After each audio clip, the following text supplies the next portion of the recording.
Video. I am on a side note here. I'm learning how to cook beans and use some spices, so it tastes really good. Lentejas, which is lentils. Learn how to just boil it, put some fresh distilled water, and use some like vinegar, some different spices, some oil, some extra virgin olive oil, and it tastes delicious. Very good, and it's very healthy. Um, because I'm trying to preserve my insides to some degree, even though I smoke a pack of cigarettes a day. I'm not joking. I finish a pack of cigarettes every 3 days or something like that. But um, I know that when you eat beans and stuff like that, that's why they give soft food to older people, because it's easier in the digestive system. They give little protein shakes. I'm so used to eating Subway. I mean, I could eat Subway every day of the week. It's never tiring and it's solid, which is very good because it streaks against the lining of the intestines, helping cleanse any type of like parasites or anything like that may be needing to get a nice scrub. And when you eat soft food like beans, it just sloughs out of the body. It's not draining. It's very nutritious. It's from the earth, and has as my dad used to always say, has nearly the same protein as steak does. I don't know if that was just his way, just because we couldn't eat very much meat at our house unless it was a special occasion.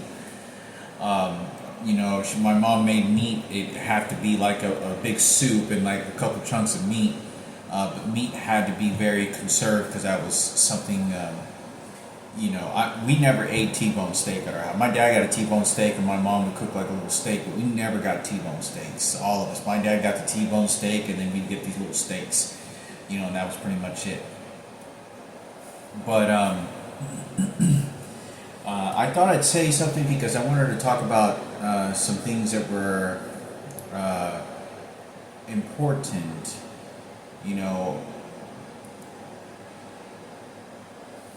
It's very hard. It's a very draining thing for me because I don't know what value anything I have to say anymore is going to make a difference.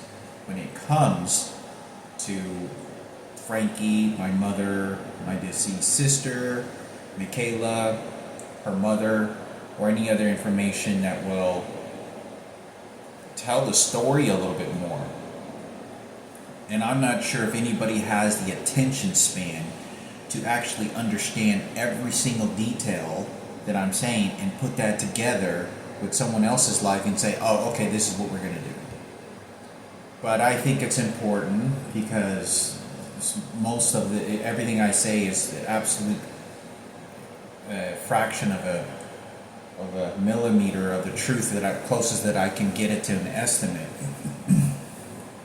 And but I wanted to talk about my father Hector, or my biological father Hector, who I don't know if he's still alive. And this is one of the there was I didn't find out until I had a different biological father until I was like in my early 30s to like 35. And I was at the Columbia.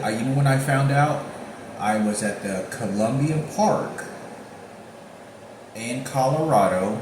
It's not called Columbus Park anymore. It's like I think they have like Mexican like dances, like mariachis, kind of like I don't know what they call them, but you know how the Mexican women wear these long, very colorful dresses with lots of color to it, and wear these shirts that don't cover their shoulders and it goes to here, and they wear their hair in like sort of like ponytails or like little buns, and then they dance in circles, and they kind of I'm not sure. Some of it I think was Aztec, but I think it's called like an Aztec or whatever park. I don't know, but I remember when I was there, it was called Columbus, like Christopher Columbus Park, and this is when President Barack Obama drove by in his limousine, or at the time he was president, and he drove by in this couple limousines, and there was like 100 cop cars. It was like a funeral.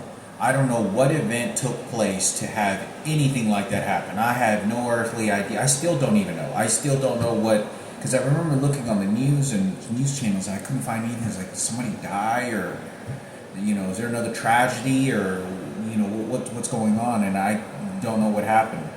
But he was just drove by, and it was like 3 or 4 limousines with little American flags. You could tell it wasn't a funeral. It was the president. It was the only person that would ever drive like that is the president.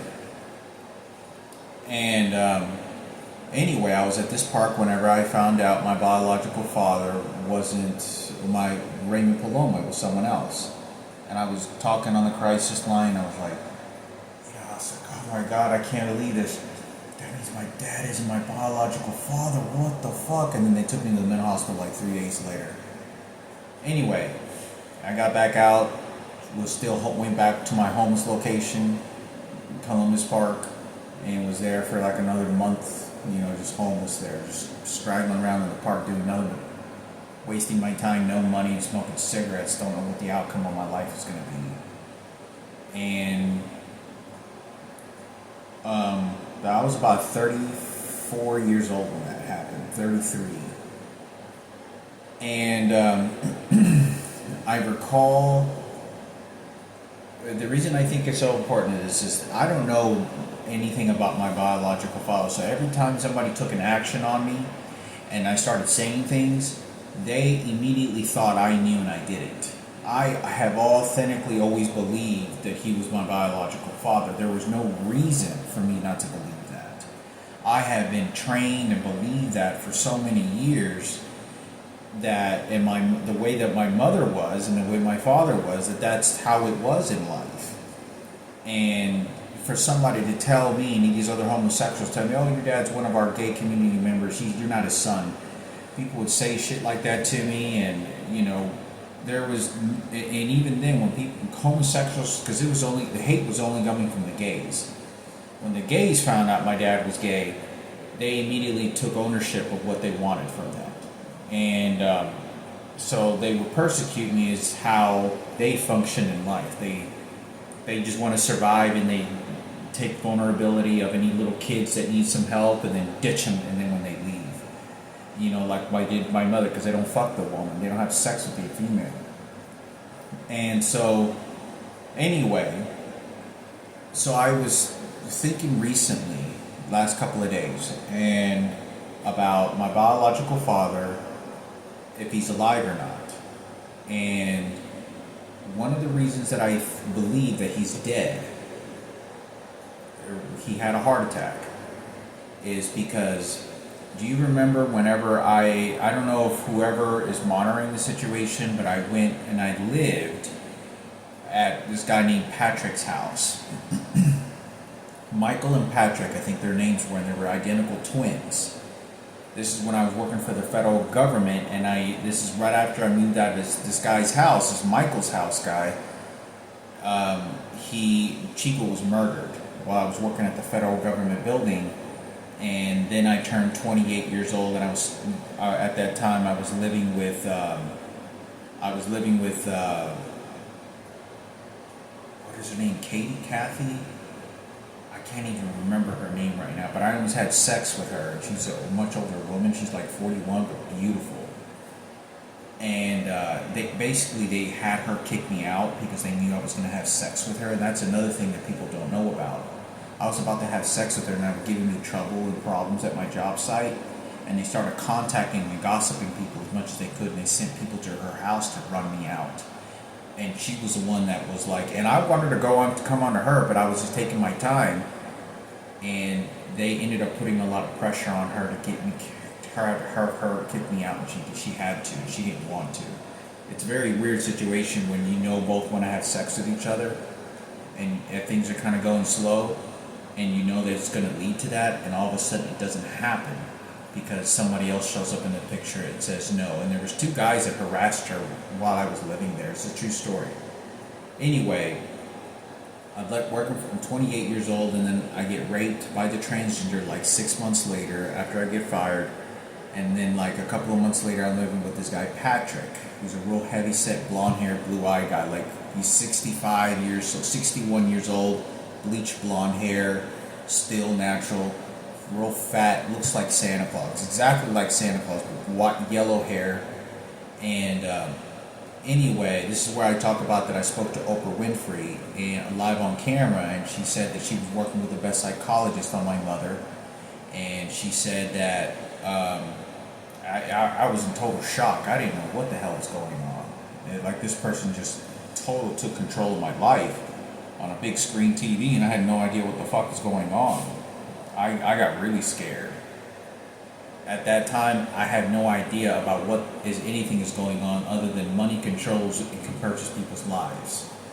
And I thought this person could have me killed and buy everything there is around the world in my existence. So I didn't say anything. I talked about this video so many times, but while I was living at this guy named Patrick's house, we got into a confrontation, and I raised my voice from a distance from him, and I said, "What the hell is going on? What is that on that TV, man? Like, what the fuck is going on?" And he charged at me, and he goes, "I'm your fucking daddy, bitch! I'm your fucking daddy!" And I like backed up, like I thought he literally charged at me like we were gonna fight. Like this guy's 61 years old, like 265 pounds. And I thought about grabbing a knife and stabbing him to death. I'm not kidding you. He ran at me.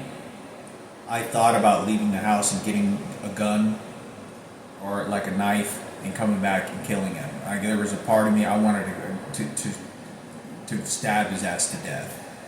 And there was a very dark situation because I got scared because the police department didn't want to do anything, and they were trapping me and they were using trained dogs on me. And I talked about this while I was living there. I was very scared, and I didn't do any of that. So I went in my room, called my uncle, and I was like shaking, kind of crying.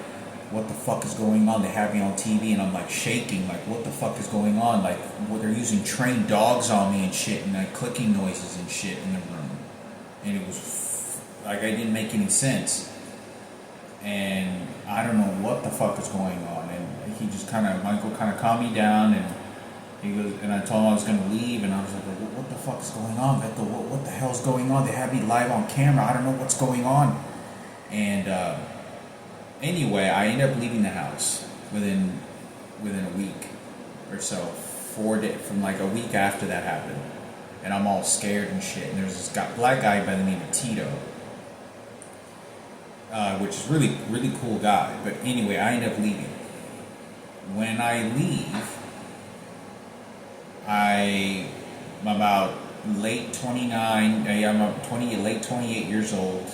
Sometime like right before Thanksgiving, and this is where I went with Thanksgiving to my mom, and I saw Lucio grab her and shove a shrimp down her mouth, and like totally grab her. And I don't even think it was my mother; it was her twin.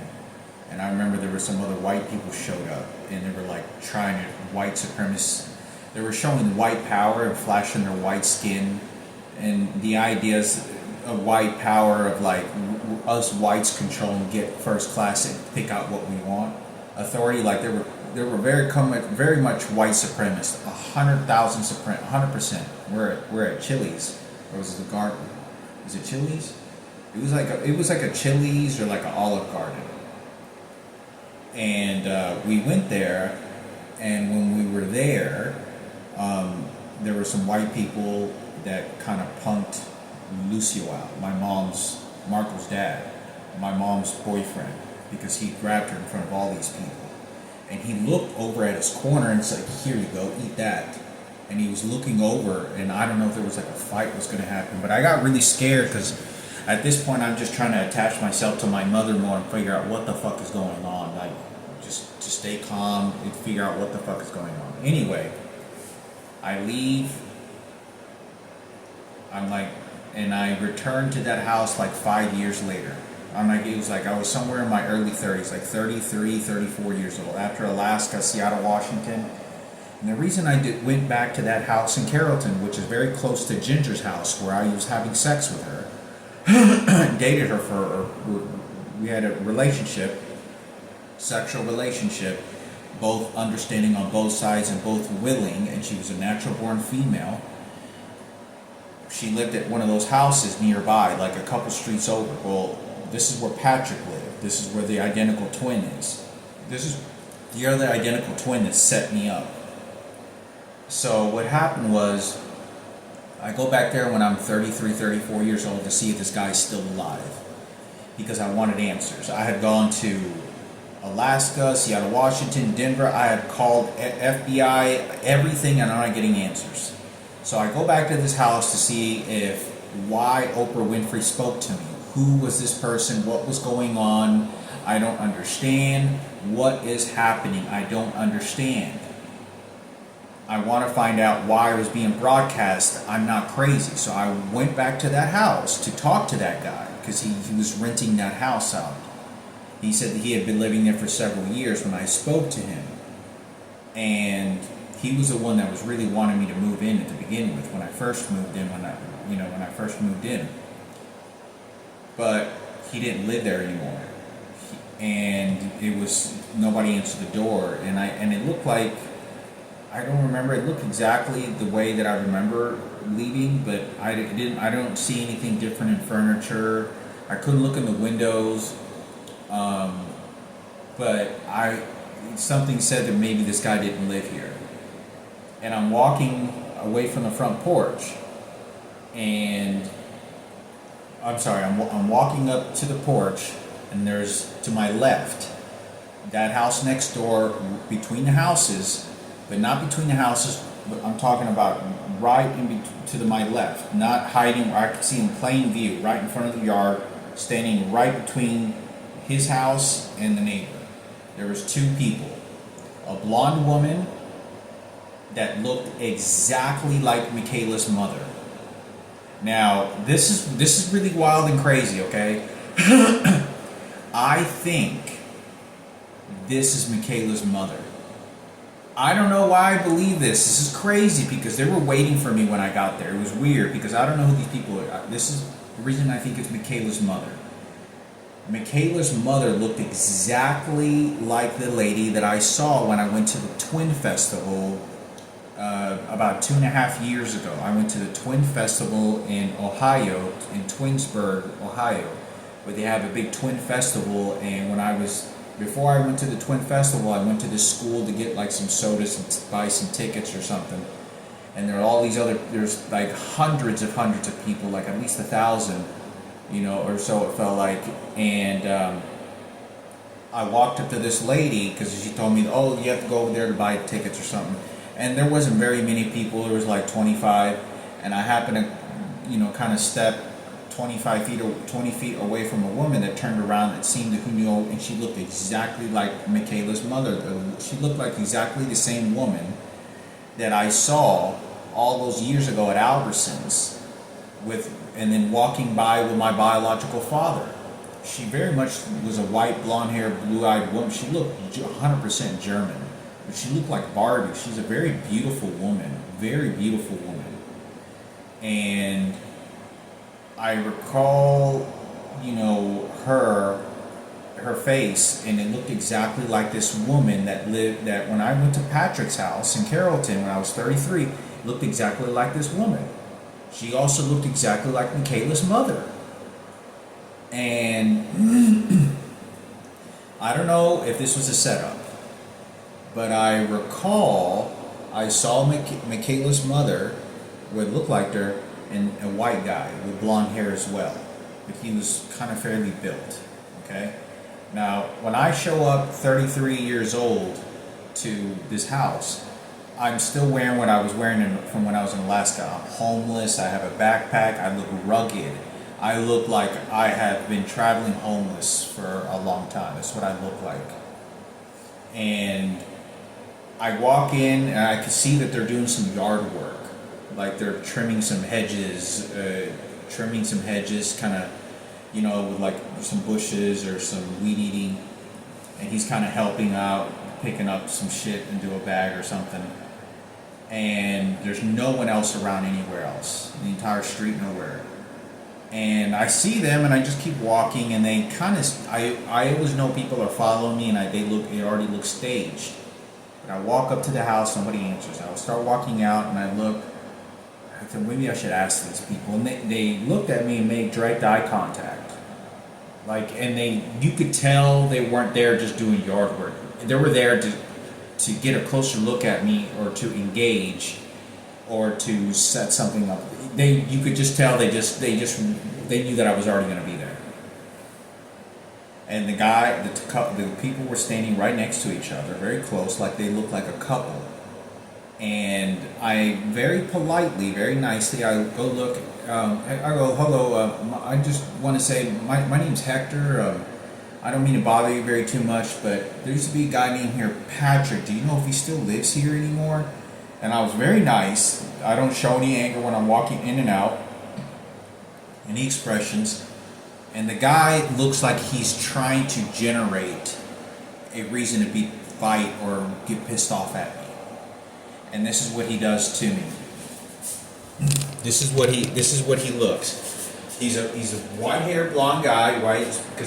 And I can see that the white blonde-haired woman, she looks at me very quickly, and then she just does this, and she just starts cleaning up.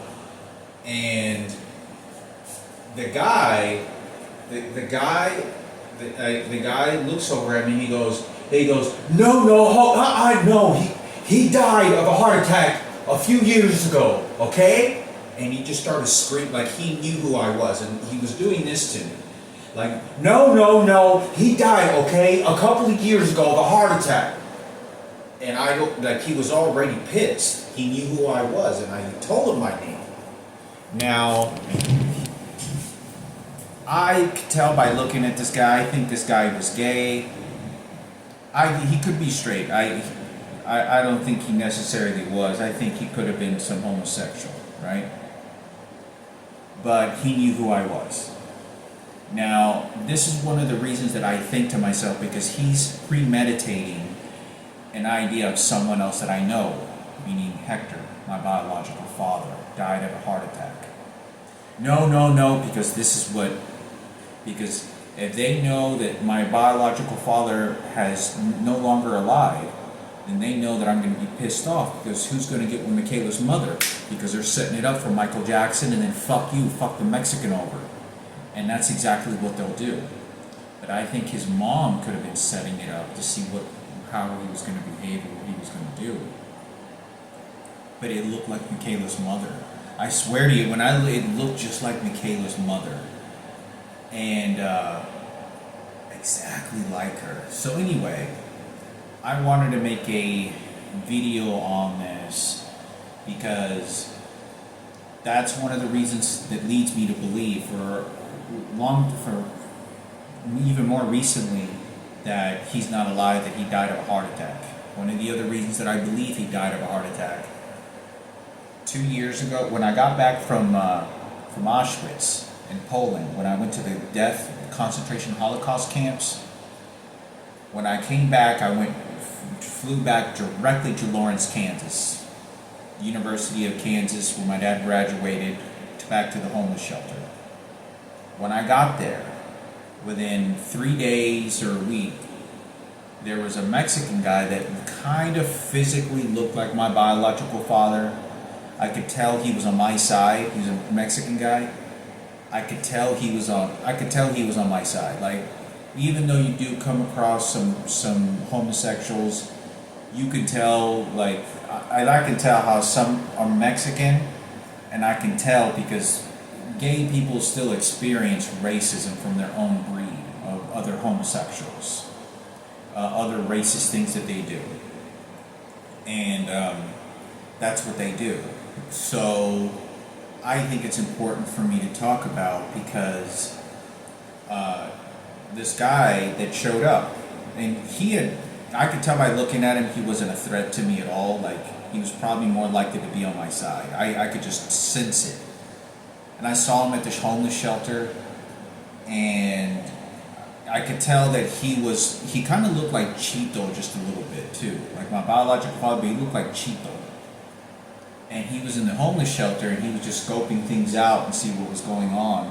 Because there's a big race war. There's a big race war with the blacks and the whites wanting to take whatever from myself, my mother, the rapes and Michael Jackson and the president, whatever it is. But I don't really pay attention too much to it. I just know that there's a balance goes on. There's kind of a balance that's going on because, there's all this popularity that goes around me. So that I had no idea for so long. But one day I'm on the bus, and when I'm on the bus, or when I'm about to get a bus, I'm at the library and I'm walking toward like the recreation center or one of the other bus stops, and he's across the street, right from the Lawrence Community Shelter, not the Lawrence Community Shelter, at the library. You know where the buses are? You could probably Google it. Well, in front of the library, there's these buses, and then I walked out of the library, and he's across the street sitting on one of the benches, and I'm walking like this. And I'm walking, and I look over at him, and he's doing this, and he's just like chilling in the sun, and it's about 85 degrees outside. And he's just like sitting there with like some leaves or like something in his hand or something. He's just kind of just looking at me like this, like, and he looks over at me and he's just leaning, and he died of a heart attack. And he just told me this. He goes, he died of a heart attack. And that's what he told me. And he kind of had a cringe on his face of saying that he felt, because there are people out there that do feel compassion to other people's fatalities, especially when it comes to Mexicans, because the struggles that we go through, the Hispanic people, the Hispanics, and what we go through, and how we live life, and what has been done to us, and we understand the abuse. So when we come across other Mexican people, it's just kind of like how my dad was. My dad, every time we went swimming, my father always graduated. He graduated over to the Mexicans every fucking time. He talked to white people, but he never felt more comfortable than he was around like Mexican people. He was always like that. I would go to like Texas Instruments, and there'd be one Mexican guy, like one Mexican educated guy, and he was like really good friends with him. Yeah, ¿cómo estás? He goes, yeah, it's my son. Like he was shown he was shown so much polite and expression and joy when he spoke to Mexican and colored people, specifically Mexicans and Native American Indians, which always felt comfortable in. When I saw him speak to white people, it was very formal. Like that's how my dad was. But every time we went somewhere, like the people that that these white people never wanted to associate with, you see like the Mexican guy that's from sitting outside with a couple of quarters or some shit, and fucking fixing a lawnmower, and you could tell he's uneducated from Mexico. My dad would go over to him and talk to him like a person, like, hey, see, yeah. Sí, así están las cosas, sí. And he'd start speaking in Spanish, and he was always like that. He'd always felt like that with most people, almost all of them. It's when we were out, not necessarily when they came to our house. Sometimes. My father always he didn't like people coming over to the house. He didn't. And he liked it to keep a family. But he didn't like people coming over. He didn't care for it, didn't really like it. And, but I say this because this is one of the reasons that I think that, this Mexican guy that said this to me, he goes, he died of a heart attack. And I felt like he was talking about my biological father. I felt like he was talking about my biological father for some reason. He says he died of a heart attack. And he was like just trying to tell me something very nicely. He could have been talking about, what's his name?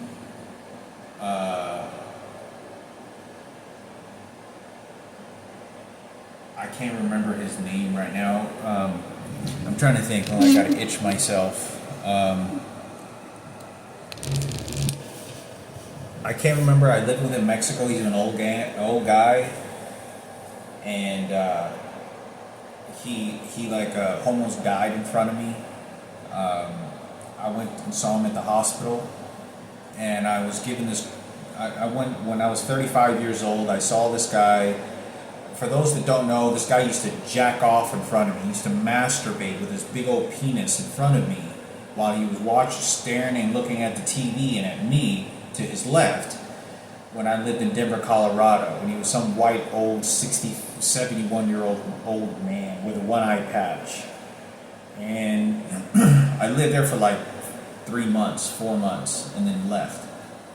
But this guy had a nasty habit of doing that. And at the time, as long as I didn't get touched and I just focused on some other shit, man, just leave me alone. And that was it. And, but anyway, I lived with this guy, Morosky. I think it was Michael Morosky, his name was.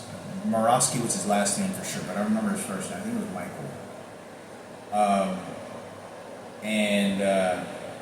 Anyway, I saw this guy like when I was 31 years old, living with him for a couple months when I first went to Colorado, Denver, Colorado, and then I went to the DMC. Right, I moved out, never saw this guy again.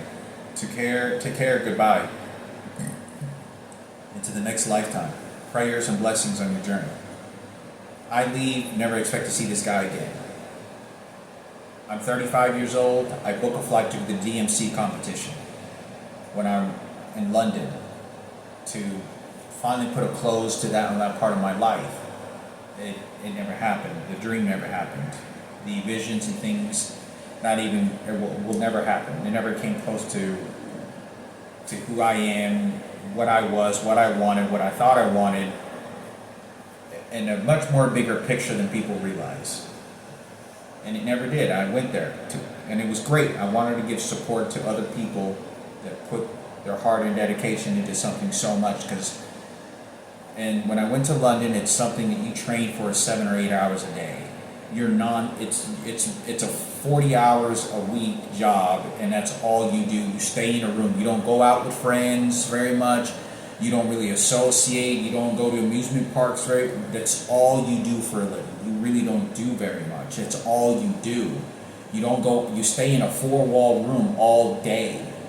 And for some people that do that, it's a lot of dedication and a lot of discipline and a lot of artistic expression that goes into that. They work very hard. It's a very hard work.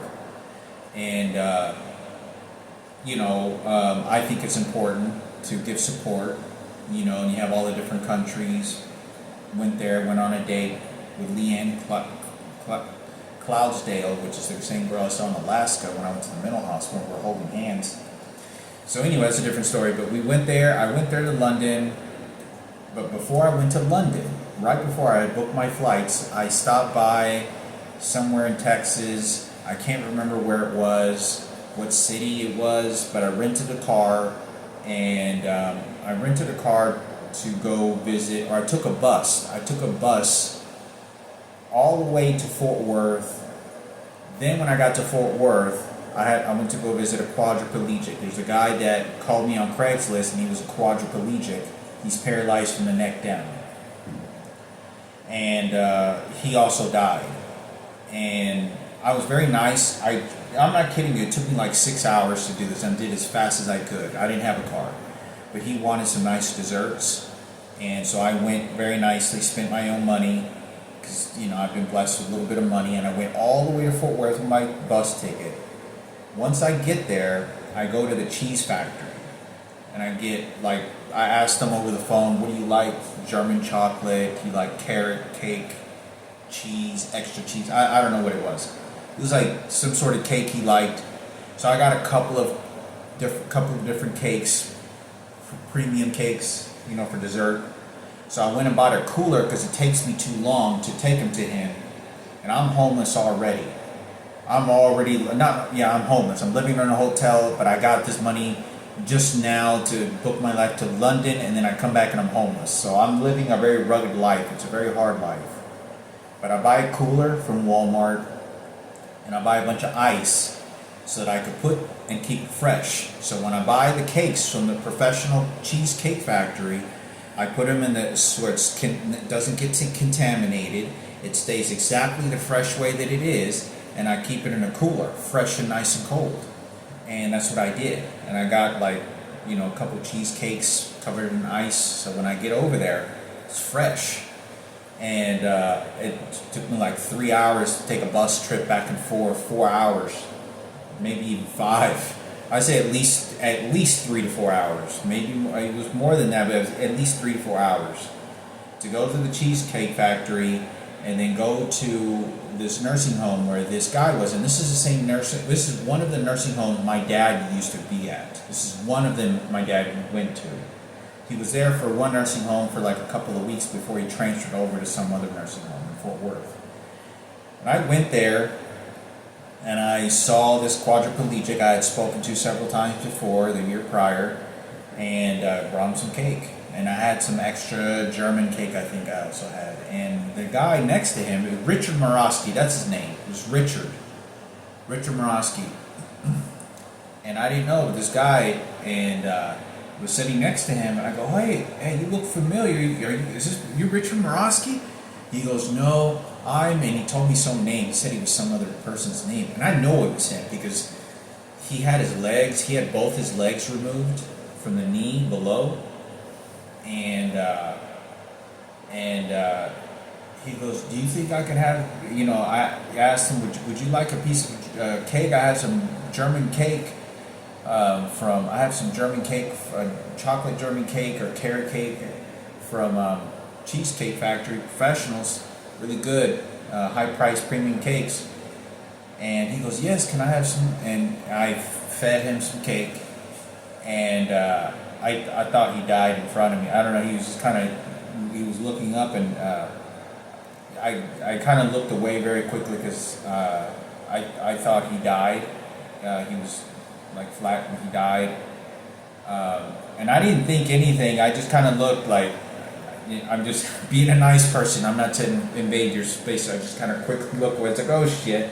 He's like, this guy's looking at God. I think he's leaving, and he's going to God.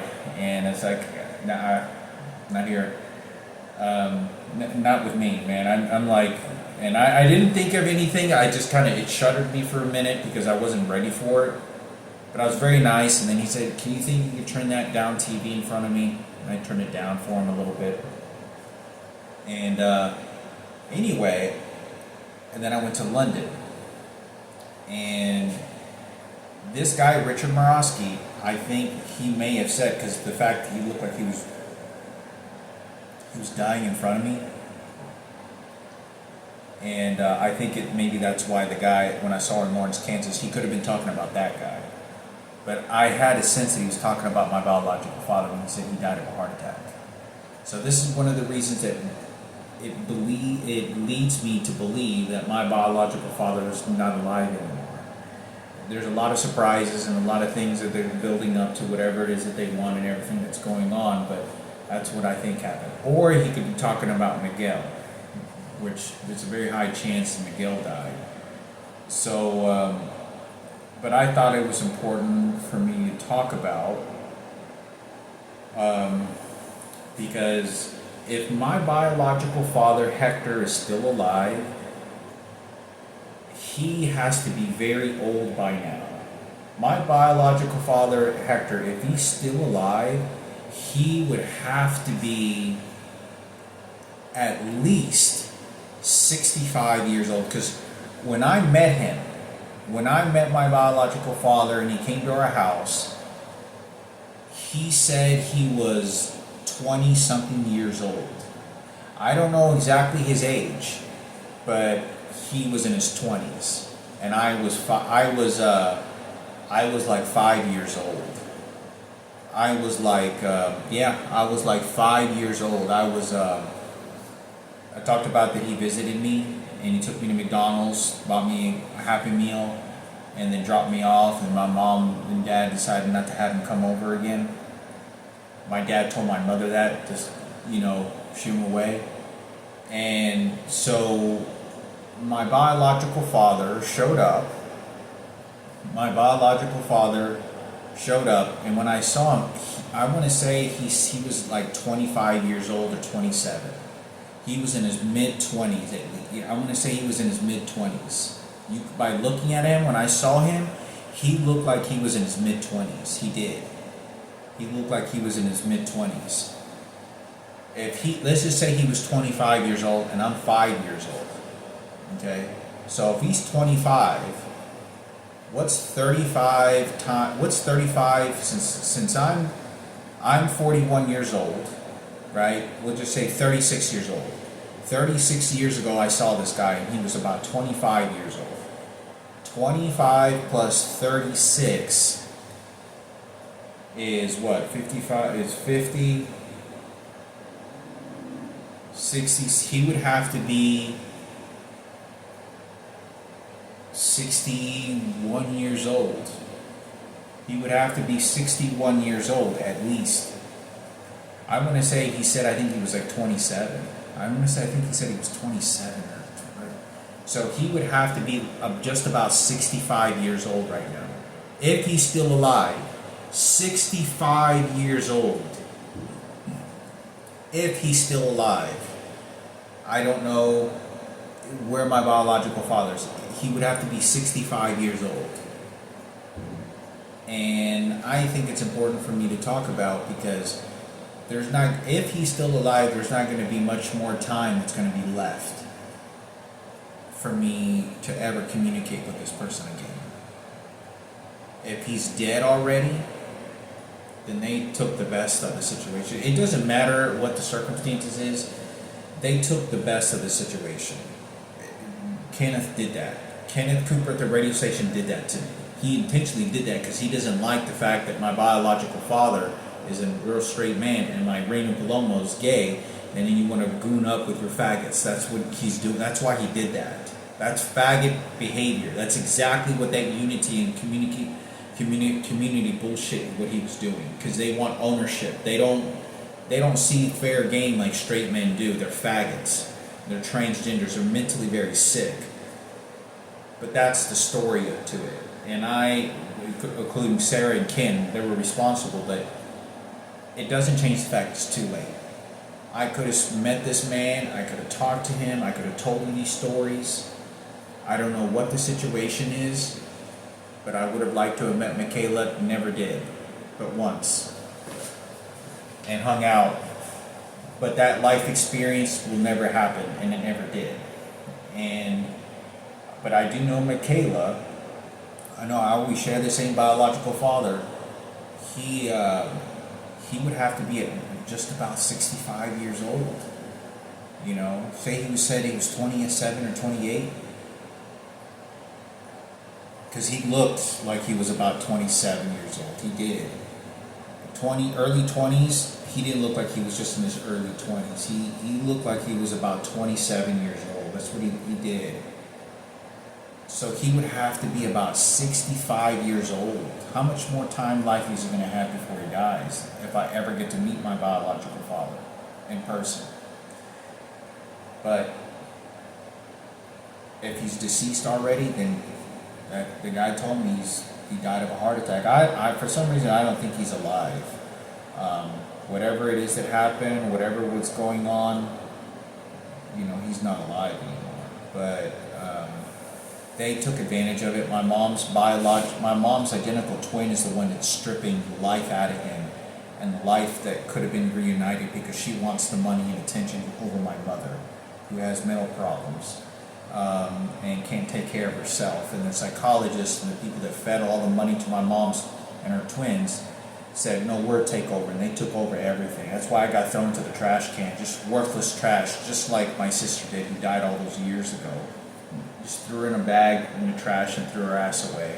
They didn't give a goddamn fuck. It was just profitable gain and how they could dissect it for profits. But as far as my biological father is there's no fixing. All those, there wasn't even my 20s. He wasn't in my 30s. It's too late. They made it about what they wanted it to be. And then that's why. Because she's been picking away at my biological father like he's a worthless piece of shit. and several other people, because they don't want me to take sides with my biological father and Michaela, because they have been so disgusting to me for over a decade, and it treated me like horrible trash, and it's because of the people that were feeding them money and telling them what to do, and my mother having all these problems, and I was the one that took care of her and sacrificed my life so that she could have a better one at the expense of my life, and then I don't get nothing out of it. Instead, they got her twin, and she stole everything, manipulating me, saying hateful things. For over 10 years she's been doing this, and I've been keeping my mouth shut the entire time. Death in the most disgusting ways. I could just sense this person, and they're beating me to rearrange that and lie about it because they want to get away. If I can kill you and I can make you say, okay, go to the guy that killed your fucking son, and go to the penitentiary, the guy that killed your kid, and then you're going to go right over there and you're going to forgive him and look at him in the glass window and say, you see, I forgive you, Jesus Christ, and you killed my kid. That's exactly what they want to do to me with me and my mom, my mom's biological twin, her identical twin. And that's what they want to do. But like I said, I don't know if my biological father is still alive. I hope he is, but I think he died. I honestly, I don't think he's alive anymore. I think he died a long time ago. But nonetheless, I know 100% he got beaten the fuck out of and trained to do this.